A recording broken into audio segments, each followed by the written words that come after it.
the next carry you're going to do is a hip carry.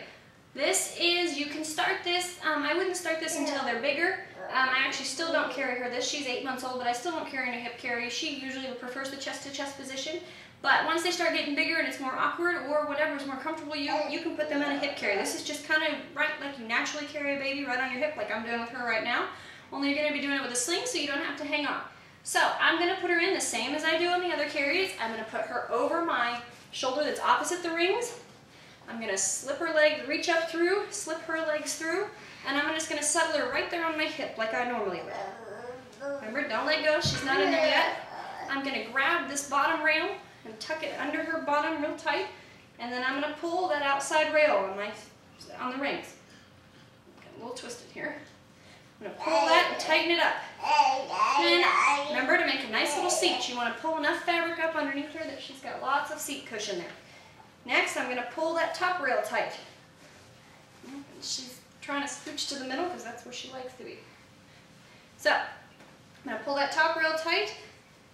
Make sure she's tightened up. She's over there on my hip. And you can do this, hi, you can do this with a baby her size, and you can definitely do this all the way up to toddler. As long as you feel comfortable doing it. Sorry, she likes my hair. So, I'm going to pull her arm out here. I think she'll be more comfortable. And you want to make sure the rings part of it, you want to make sure it's right there in the corsage position. You want to make sure it's spread out nice and comfortable so that the weight is evenly distributed.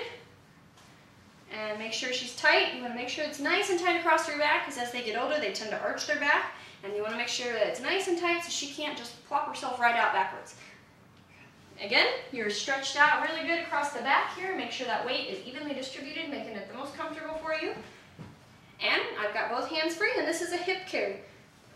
An easy way to go from hip carry all the way to your back, a lot of times when I'm cooking, what I will do is I will just spin her so that she's not up right here and getting her hands and everything. In order to put her on my back, I'm just going to bring my arm over her head, and I'm going to take the whole thing and I'm going to twist it.